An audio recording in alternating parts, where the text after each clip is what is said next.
창세기 5장 18절부터 32절까지의 말씀 한 절씩 교독하실 때에 제가 먼저 18절 읽겠습니다. 야렛은 162세에 에녹을 낳았고 에녹을 낳은 후 800년을 지내며 죄송합니다. 제가 너무 많이 읽었군요. 19절 읽어주시죠. 시작. 에녹을 낳은 후 800년을 지내며 자녀들을 낳았으며 그는 962세를 살고 죽었더라. 에녹은 65세에 무드셀라를 낳았고 무드셀라를 낳은 후 300년을 하나님과 동행하며 자녀들을 낳았으며 그는 365세를 살았더라. 에녹이 하나님과 동행하더니 하나님이 그를 데려가심으로 세상에 있지 아니하였더라. 무드셀라는 817세에 라멕을 낳았고 라멕을 낳은 후 782년을 지내며 자녀를 낳았으며 그는 969세를 살고 죽었더라. 라멕은 182세의 아들을 낳고 이름을 노아라 하여 이르되 여호와께서 땅을 저주하심으로 수고롭게 일하는 우리를 이 아들이 아니하리라 하였더라. 라멕은 노아를 낳은 후 595년을 지내며 자녀들을 낳았으며 그는 777세를 살고 죽었더라. 같이 읽겠습니다. 노아는 500세 된 후에 셈과 함과 야벳을 낳았더라. 아멘. 여러분, 족보를 찾아보신 적 있습니까? 족보라는 것은 그 당시에 과거를 급제한 한 사람이 있어야 족보가 시작될 수 있었습니다. 서울 정동 도서관에 있는 족보를 찾아보니 저는 나주 임씨 정자공파 37대 손이더군요. 대단한 집안은 아닙니다. 그렇다고요. 그러니까 나주라는 마을에 임씨라는 사람들이 모여 살았는데 그 중에 정자공이라는 분이 과거에 급제해서 그때부터 이제 족보를 기록할 수 있는 자격이 생긴 겁니다. 그래서 그것을 기록해서 후손들에게 남겨서 보관했지요. 그래서 각 집안의 그 족보를 전국에 있는 것들을 모아서 한 곳에 모아놨습니다. 창세기 5장은요, 이것은 아담의 계보를 적은 책이니라 라고 시작합니다.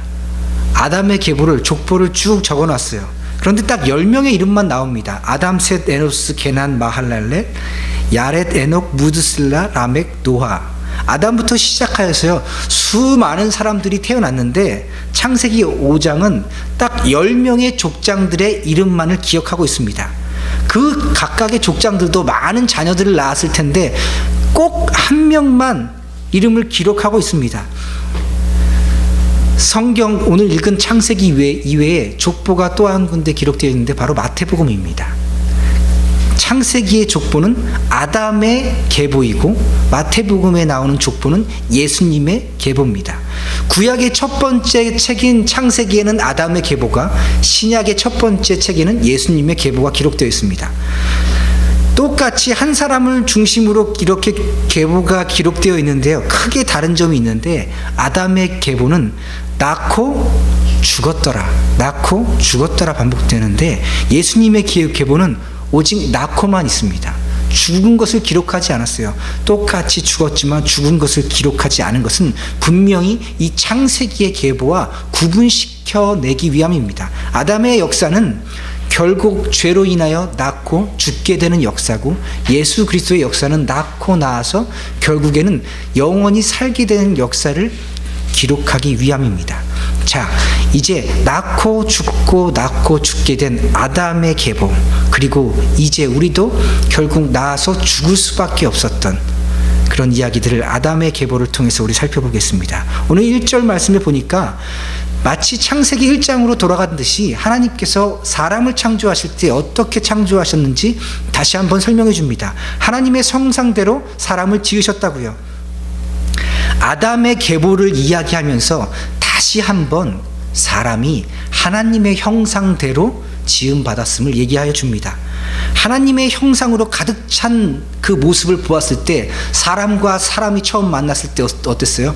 첫눈에 반할 만큼 아름다웠습니다. 아담이 하와를 보고 뼈 중에 뼈요 살 중에 살이요, She's so gorgeous, 너무 아름다워서 반할 수밖에 없었어요.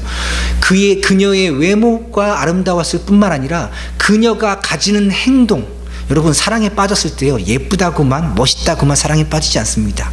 그 사람의 멋진 말투, 에티켓, 작은 손짓 발짓 하나로도 그 사람에게 사랑에 빠지게 되지요.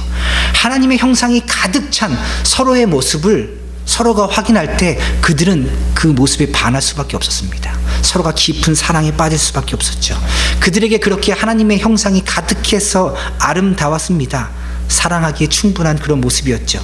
자, 하나님께서는 남자와 여자를 만드시고 그들에게 복을 주시고 그들의 이름을 사람이라 일컬어 주셨다고 기록하고 있습니다.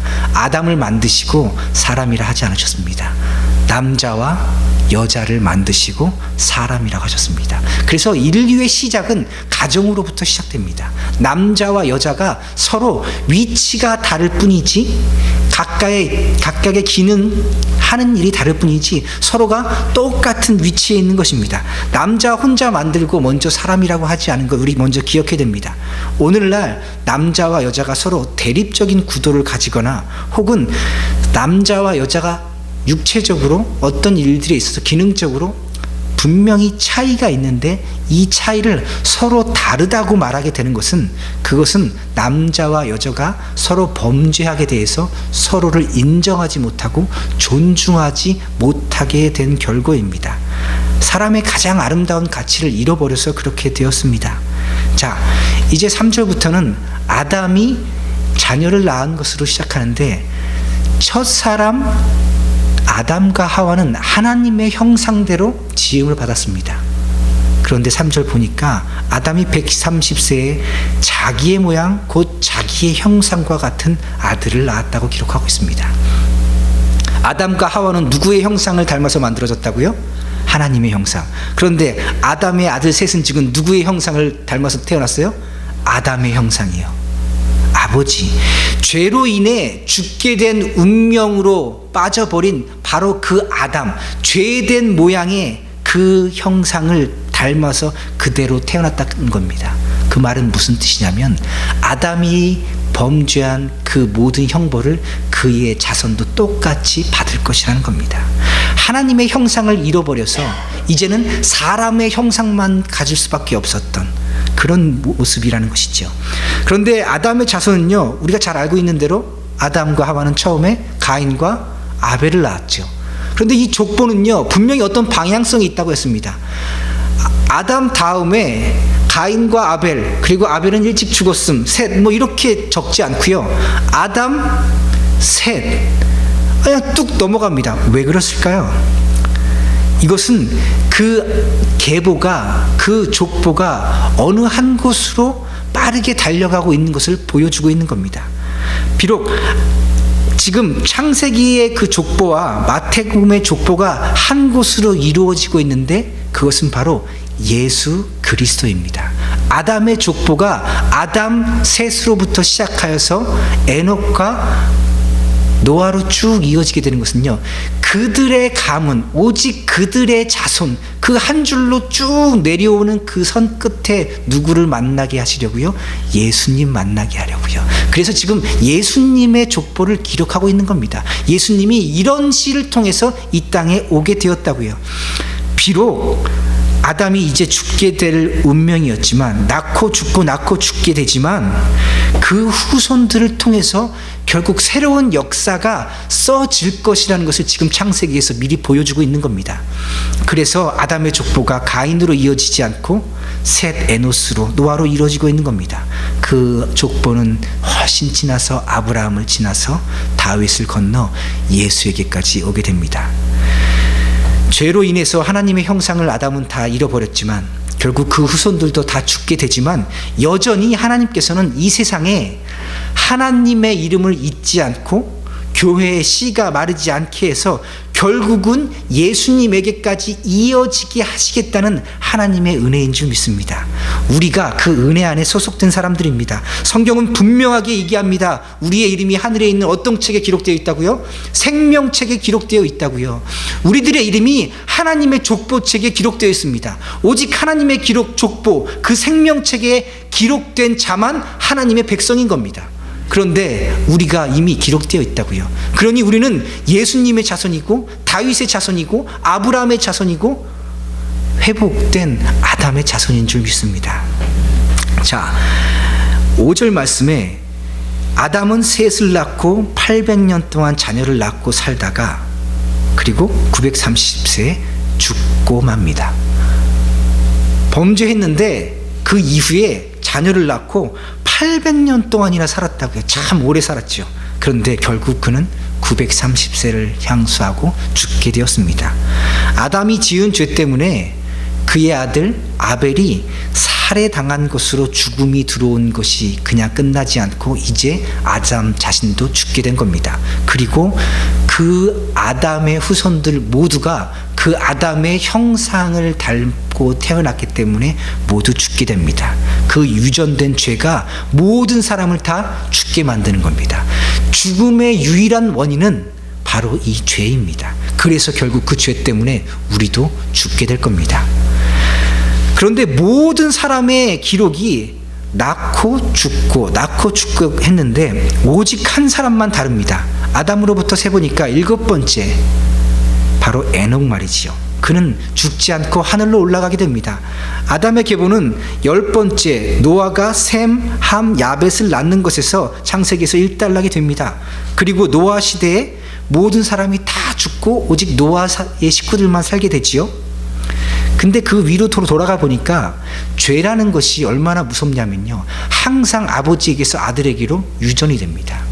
그 아들에게서 또 그 아들에게로 유전이 됩니다. 그런데 그 죄가 흘러가면서 점점 어떻게 된다고 했죠? 그 죄질이 더 악해진다고요. 더 나빠집니다. 아담이 범죄하자 그의 아들은 어떻게 했어요? 가인은 살인을 하게 됩니다. 가인은 살인하고 나서 하나님 앞에 떨었습니다. 그런데 그 후손 라멕은 어땠습니까? 내가 사람을 죽였다. 나를 건드리면 내가 그도 가만두지 않겠다.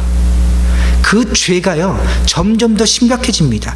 그때는 한 사람이 죽는 것이 심각했는데 요즘은 사람 죽고 사는 것이요, 그 악한 범죄가 얼마나 눈에 쉽게 보입니까?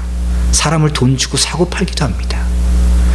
우리 지난 시간에 살펴보았던 것처럼 죄는요 유전될 뿐만이 아니라 세월이 지나면 지날수록 눈덩이처럼 더 커져서 더 악해집니다. 그런 의미에서 에녹의 시대는 아담의 시대보다 훨씬 더 악한 시대였습니다. 그리고 가인의 일들을 쭉 족보를 살펴보니까 정말 악해졌음을 우리가 알 수 있습니다. 심판받기에 충분한 그런 시대였지요. 에녹은 그렇게 악한 시대에 살고 있었는데 매우 선한 사람이었습니다. 우리 유다서 한번 찾아보겠습니다. 신약성경 유다서 14절 15절 같이 읽겠습니다. 아담의 7대 손 에녹이 이 사람들에 대하여도 예언하여 이르되 보라, 주께서 그 수만의 거룩한 자와 함께 임하셨나니 이는 뭇사람을 심판하사 모든 경건하지 않은 자가 경건하지 않게 행한 모든 경건하지 않은 일과 또 경건하지 않은 죄인들이 주를 거슬러 한 모든 완악한 말로 말미암아 그들을 정죄하려 하심이라 하였느니라. 이 내용은요, 경건하지 않은 자들에 대해서 지금 심판의 예언을 에녹이 하고 있는 건데, 그 에녹이 예언할 그 당시에도 이와 같이 불경건이 그 당시에 가득했다고 증거하고 있는 겁니다. 에녹은 지금 신약시대에 불경건하지 않은 자들에 대한 것을 예언하는데, 그 불경건하지 않은 자들의 심판이 에녹 당시의 사람들이 앞으로 심판받을 것을 그가 알았던 것과 똑같이 심판받을 거라는 겁니다. 쉽게 얘기하면 에녹이 살아가던 그 당시가 어땠다고요? 악했다고요. 매우 악함을 지금 이야기하고 있는 겁니다. 우리 유다서 4절 찾으셨으면 같이 한번 읽어보겠습니다. 시작. 이는 가만히 들어온 사람 몇이 있음이라. 그들은 옛적부터 이 판결을 받기로 미로 기록된 자니 경건하지 아니하여 우리 하나님의 은혜를 도리어 방탕한 것으로 바꾸고 홀로 하나이신 주제 곧 우리 주 예수 그리스도를 부인하는 자니라. 경건하지 않은 자, 심판을 받을 자인데 지금 뭐라고 얘기하냐면 그들은 옛적부터 이러한 심판의 판결을 받기로 미리 기록된 자라고요. 우리가 구원받기로 하나님의 책에 미리 기록된 것처럼 하나님께서는 판결 받기로, 하나님께서는 심판을 내리기로 이미 심판받을 자들의 이름도 어떻게 했다고요? 기록해 놓았다고요. 이것을 우리는 이중 예정이라고 합니다. 하나님께서는 택할 자도 미리 정하여 놓으셨고 경건치 않아서 버릴 자도 이미 미리 정하여 놓으셨는데 그 경건치 않음의 정점에 가보니까 그들은 예수 그리스도를 부인하더라 이겁니다. 자, 이러한 세상, 다시 오실 메시아를 갈망하지 않는 사람들이 가득한 세상, 그런 세상에 에녹이 지금 살고 있었습니다. 그런데 24절에 보니까 그렇게 악이 관영한 시대, 메시아가 올 것을 기대하지 않는 사람들이 그렇게 관영한 시대에 에녹이 65세에 무드셀라를 낳았다고 기록합니다. 그리고 300년을 더 자녀를 낳으며 살아갑니다. 그런데 그가 365세가 될 때에 하나님이 그를 땅에서 하늘로 데려가십니다. 죽음을 경험하지 않게 하시고요. 22절과 24절을 눈으로 한번 보십시오. 그리고 거기 반복되는 단어가 하나 나오지요. 뭘까요? 바로 동행이라는 단어입니다. 그가 하나님과 동행하였다고 2번이나 반복해서 이야기하는 것에 오늘 집중하기 원합니다. 에녹이 그의 아들 무드셀라를 낳기 전의 삶에 대해서는요, 성경이 이야기하고 있지 않아요. 그래서 그가 하나님과 동행하였는지 동행하지 않았는지는 우리 잘 알지 못합니다. 그런데 무드셀라를 낳고 300년을 하나님과 동행하며 살았다고 이야기합니다. 이 짧은 구절이요, 얼마나 가슴에 와닿는지 모르겠습니다. 도대체 어떻게 살았길래 300년 동안을 그가 하나님과 동행했다고 말하고 있을까요? 한 번쯤 배반할 만도 했을 텐데, 한 번쯤은 하나님과 동행 안 했을 수도 있을 것 같은데, 만약 그랬다면 한 번 빼고 300년 동안 동행했다고 기록했을 텐데 그렇게 기록하지 않고 있어요. 300년 동안 그가 하나님과 함께 살았다고요. 하나님과 동행했다고요. 이 구절을 읽으면서 나도 남은 인생 그렇게 살면 얼마나 좋을까. 사랑하는 성도 여러분, 우리도 그런 삶 살기 축복합니다. 에녹이 하나님과 동행했다는 것, 그 동행이 도대체 무슨 뜻일까? 그래서 성경에 어떻게 살아가는 것이 하나님과 동행하며 사는 것인가? 5가지의 의미가 있습니다. 첫째는 화해입니다. 아모스 3장 3절은 이렇게 얘기합니다. 두 사람이 뜻이 같지 않은데 어찌 동행하겠으며. 두 사람이 동행한다는 것은요, 한 사람이 가고 또 한 사람이 동행한다는 것은 마음과 뜻이 하나가 된다는 뜻입니다. 두 사람이 있는데 한 사람이 화가 났어요. 그리고 서로에 대해서 미움을 갖기 시작합니다. 마음이 하나가 되지 않고 뜻이 달라요. 그래서 이 사람하고 같이 지내기 싫어요. 그러면 동행이 가능하겠습니까? 불가능하지요. 어떻게 미워하는데 뜻이 다른데 가는 방향이 다른데 같이 동행할 수 있겠습니까? 하나님 앞에서 죄라는 것은 하나님을, 살아계신 그 하나님을 죽은 하나님으로 여기는 겁니다. 그 하나님께서 하시는 말씀을 지키지 않는 것은, 그 말씀에 순종하지 않는 것은 하나님을 업신여기는 것이요, 적극적으로 하나님을 미워하는 것이라고 성경은 이야기합니다. 죄를 지은 것은 뭐 하는 것이라고요? 하나님을 미워하는 것이라고요. 아담은 하나님을 어떻게 했어요?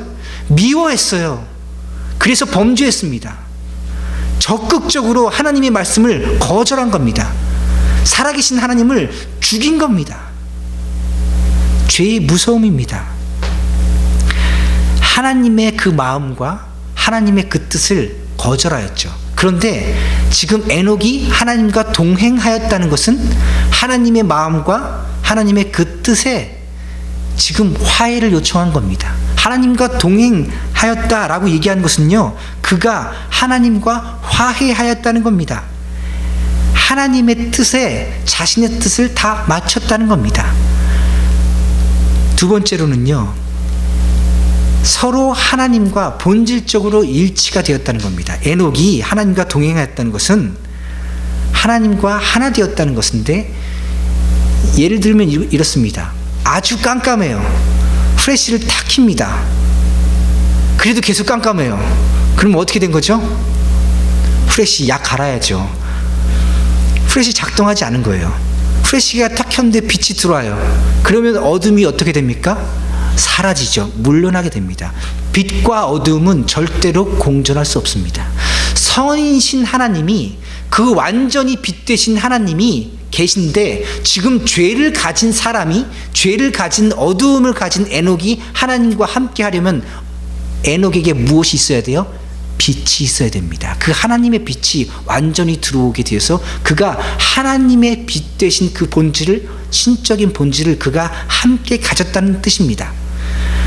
그것은요, 죄를 끊어냈다는 것입니다. 그 안에 있는 어두움에 관해서 에녹이 철저하게 회개하였다는 것입니다. 에녹이 하나님과 동행하였다는 것은 본질적으로 빛 되신 하나님과 일치하였다는 것인데, 그것은 에녹 안에 이제 어두움이 사라졌다는 것입니다.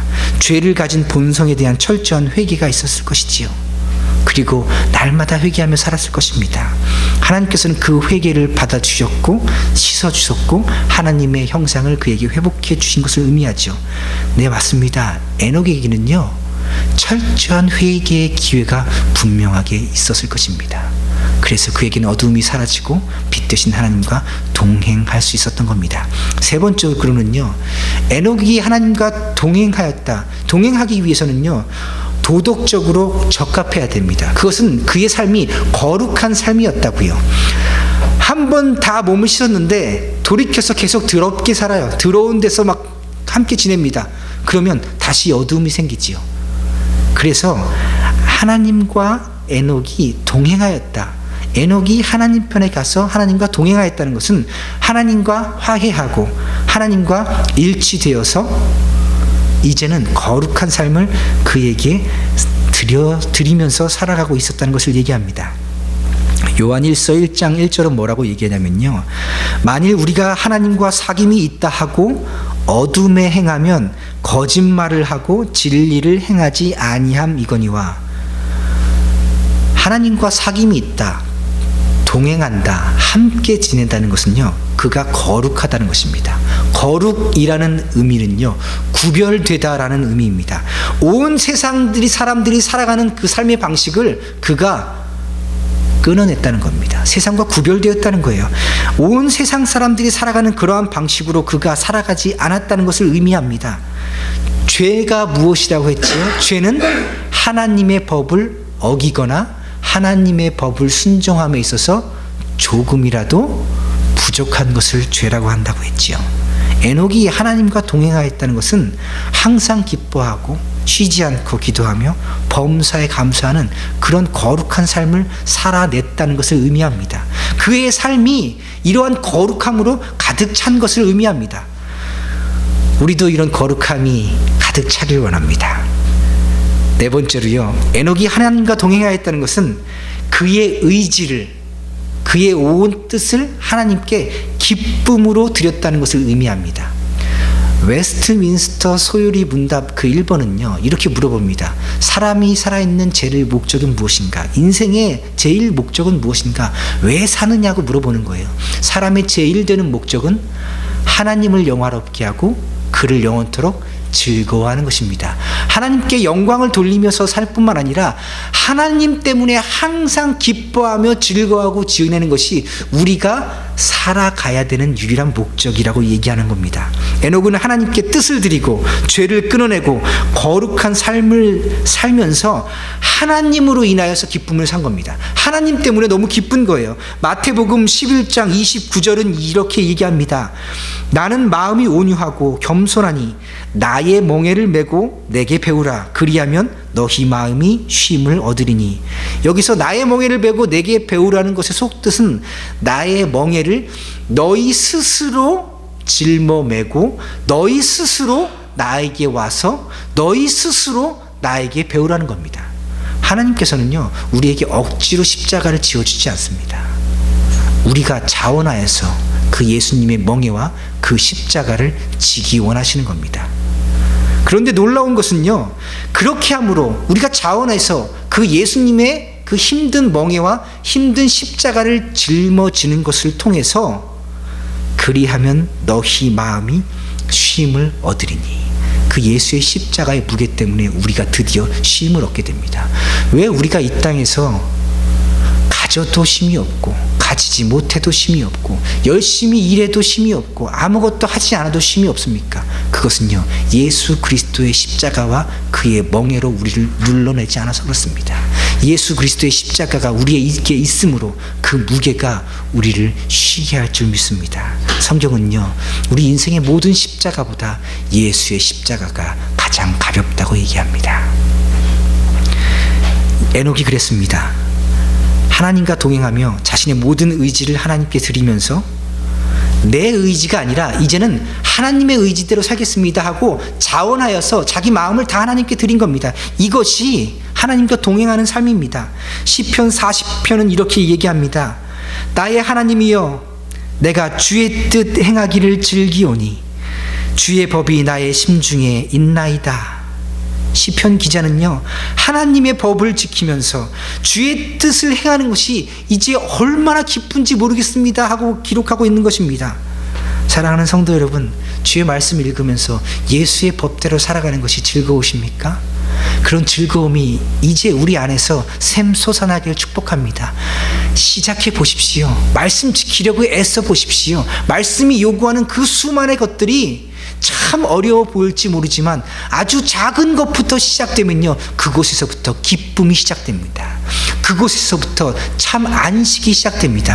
야, 이전에는 보지 못했는데 왜 이렇게 내 마음이 편안하지?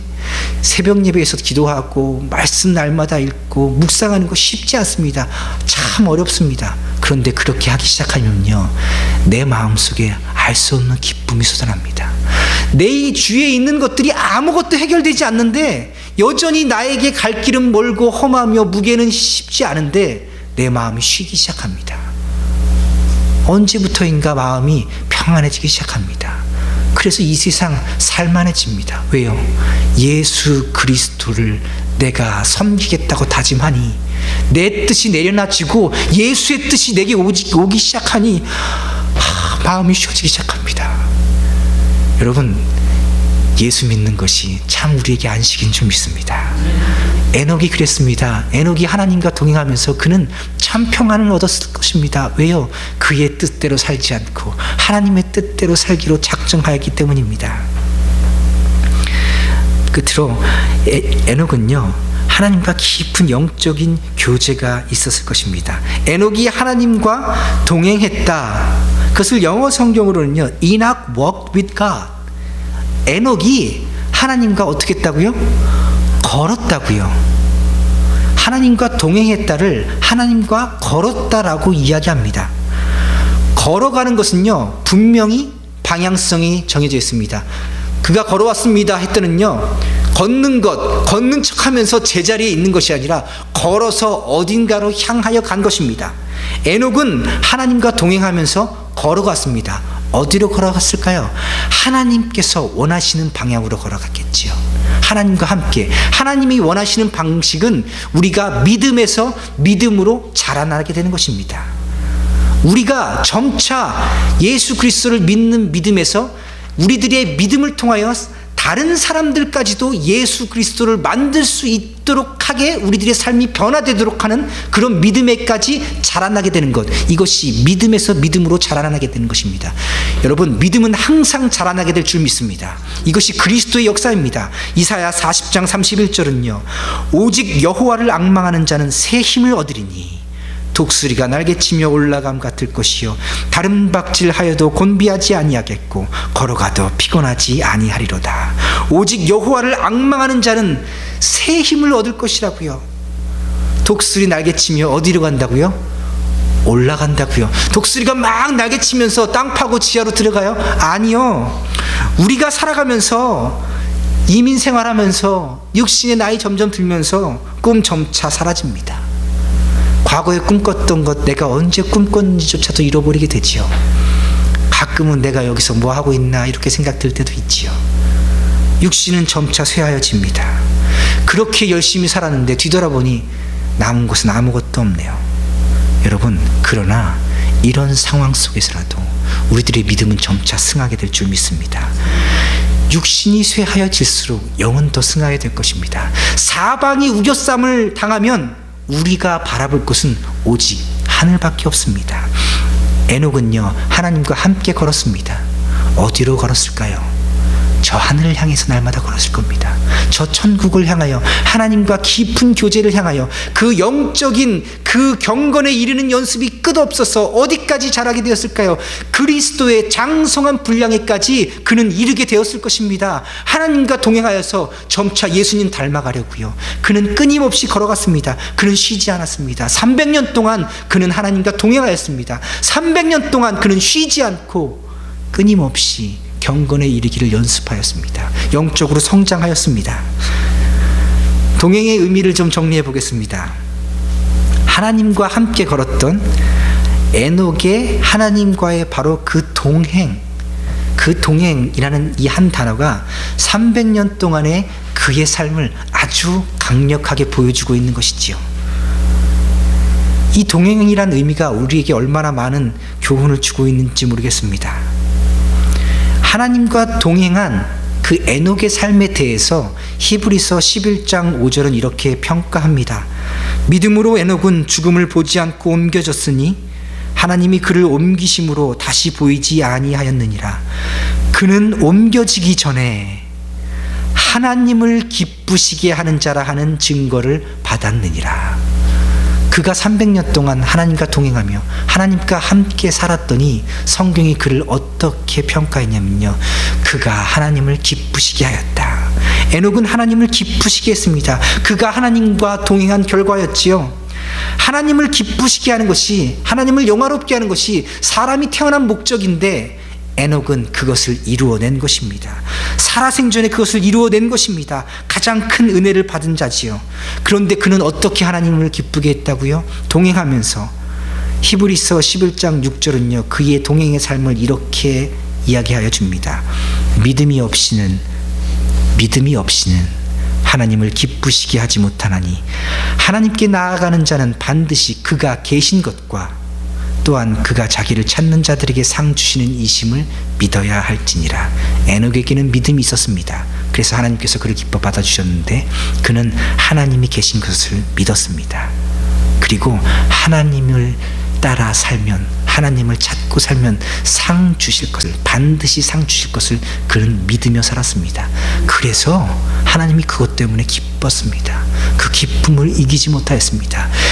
즐거이 부르며 기뻐하시리라. 내가 너희로 인하여 기쁨을 이기지 못하노라. 하나님께서 하나님에게 회개하고 찾아온 이스라엘 백성에 관하여 이렇게 선포하고 계십니다. 사랑하는 자들아, 내가 너희 때문에 기쁨을 이기지 못하겠구나. 하나님께서 에녹에게 그랬습니다. 사랑하는 에녹 때문에 내가 기쁨을 이기지 못하겠구나. 주 예수를 믿으라. 그리하면 너와 내 집이 구원을 얻으리라. 여러분, 예수님 다 믿으시지요? 우리 다 예수님 믿어서 이곳에 있습니다. 어떻게 예수님 믿습니까? 우리 안에 성령님이 들어오셔서 그 불같은 성령님이 우리에게 계시기 때문에 우리가 예수님 믿는 겁니다. 예수를 주라고 고백할 수 있는 유일한 이유는 바로 우리에게 성령님이 들어오시기 때문입니다. 그 성령의 역사가 우리로 하여금 예수를 믿게 만듭니다. 주 예수를 믿으라. 그리하면 너와 내 집이 구원을 얻으리라. 여러분, 우리가 예수님 믿는 것 때문에 하나님의 기쁨이 되는 줄 믿습니다. 하나님께서 우리가 예수님 믿어서 기쁨을 이기지 못하겠대요. 그런데 그 예수님이 어떻게 믿어졌어요? 우리의 뜻과 의지는 상관없이 성령님께서 우리에게 들어오심으로 우리가 예수님 믿어지는 겁니다. 이것이 얼마나 기쁜지 모르겠습니다. 나만요? 아니요. 우리의 온 가정이, 우리의 온 집이 함께 구원을 얻은 줄 믿습니다. 이런 동행의 결과 때문에 은혜는 계속 자라게 되고 하나님의 아는 지식은 계속해서 자라게 되고 우리는 기쁨과 평안을 누리게 됩니다. 에녹은요 하나님과 함께 동행하면서 얼마나 기뻤을까요? 얼마나 평안했을까요? 다윗은 시편에서 이렇게 고백했습니다. 내가 사망의 음침한 골짜기로 다닐지라도 해를 두려워하지 않을 것은 주께서 나와 함께 하심이라. 주의 지팡이와 막대기가 나를 안위하시나이다. 주님과 함께 동행하니 사망의 음침한 골짜기로 다녀도 내가 걱정이 없는데 에녹은 하나님 곁에서 300년 동안 함께 걸었으니 그 빛 옆에서 함께 했으니 얼마나 기쁘고 얼마나 큰 평안을 누렸을까요? 300년 동안을 하나님과 동행하면서 그에게 무슨 두려움과 안타까움과 걱정이 있었겠습니까? 유다서 14절 15절은요, 아담의 7대손 에녹이 이 사람들에 대하여도 예언하여 이르되, 에녹은요 하나님과 동행하면서 하나님이 가르쳐 주신 그 놀라운 계시를 가지고 예언까지 하며 살았습니다. 말씀을 증거하며 사는 삶까지 살았습니다. 에녹은 하나님과 함께 with God, 함께 동행했습니다. 그리고 이제 그는 하나님을 위하여 for God 살아가는 데까지 이르게 된 것입니다. 여러분, 이 순서 바뀌지 않습니다. 얼마나 많은 기독교의 역사가 하나님을 위하여 그 능력을 구합니다. 그래서 어리석게 십자군 전쟁을 한 것이죠. 내가 하나님을 위하여 싸우겠다, 하나님을 위하여 이것을 해내겠다. 여러분, 그 모든 역사는 항상 끝이 아름답지 못했습니다. 먼저 하나님과 동행하는 것이 우선이고 그 이후에 하나님을 위해서 살아내는 것이 나중입니다. 다시요, 하나님과 함께가 먼저입니다. 그리고 그를 위한 것이 나중입니다. 하나님과 함께하는 증거로서 하나님을 위해서 살아가는 것이 우리의 삶에 드러나게 될 것입니다. 이제 마지막으로요, 에녹이 그렇게 하나님과 동행할 수 있었던 그 절정의 이야기를 살펴보기 원합니다. 어쩌면요, 이 이야기 때문에 이 앞에 많은 이야기를 살펴본지 모르겠어요. 성경 퀴즈입니다. 오늘 읽었는데 에녹의 아들의 이름은 무엇일까요? 다 맞추시네요. 제일 오래 살았습니다. 몇 살까지 살았을까요?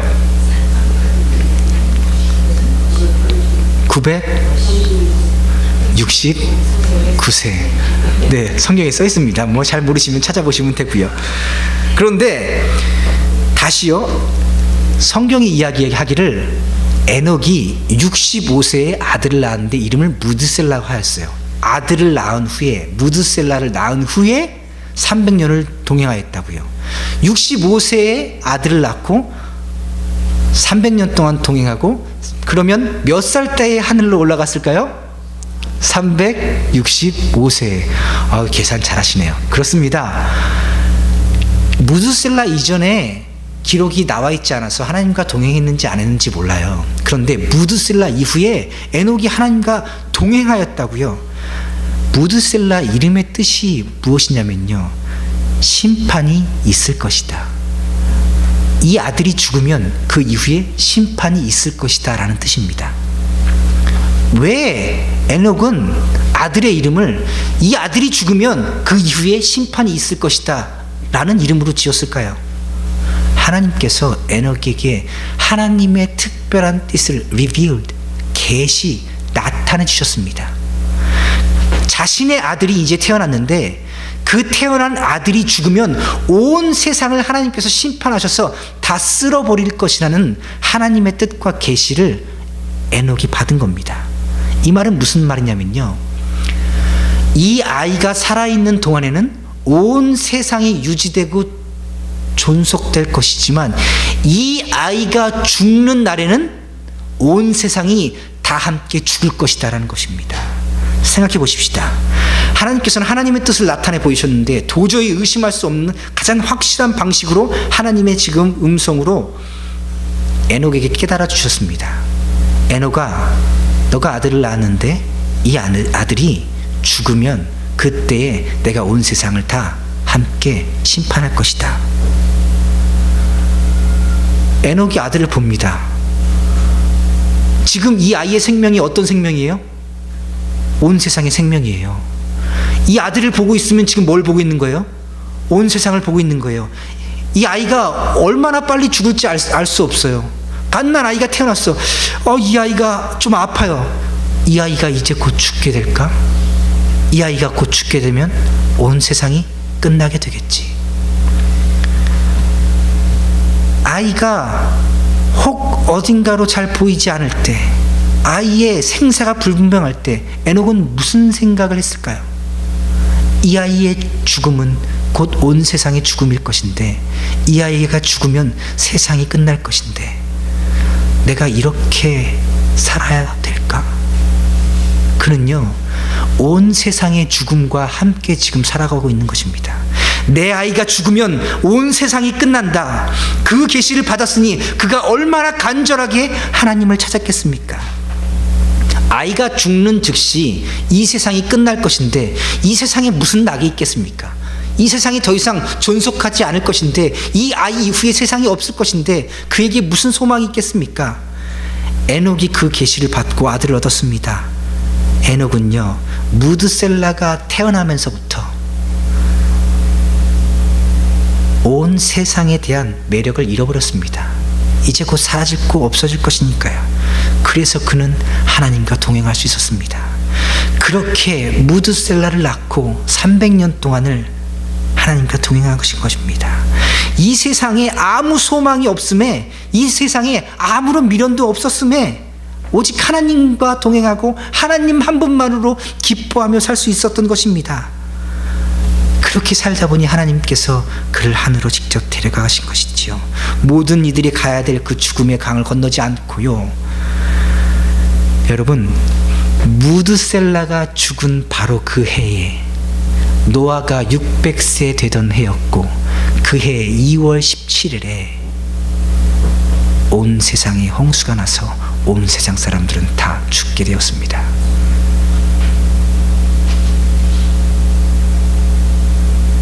무드셀라는 가장 오래 살았다고 했죠. 969세. 성경에 나오는 모든 사람 중에 아마 온 세상 사람이겠지요.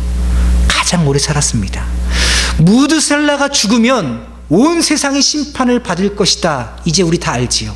그런데 왜 하나님께서 무드셀라를 온 세상 사람들보다 가장 오래 살게 하셨을까요? 그것은 오래 참고 기다리시는 하나님의 뜻과 계시입니다. 그 생명 끝에 하나님의 심판이 있을 것이기에 하나님께서는 그의 생명을 길게 해주신 것입니다. 우리 하나님 참 좋은 하나님이죠. 오늘 이제 말씀 맺겠습니다. 사랑하는 성도 여러분, 하나님과 동행하고 계십니까? 이 세상에 대한 소망이 완전히 끊어져야 비로소 저 하늘의 소망이 시작되는 겁니다.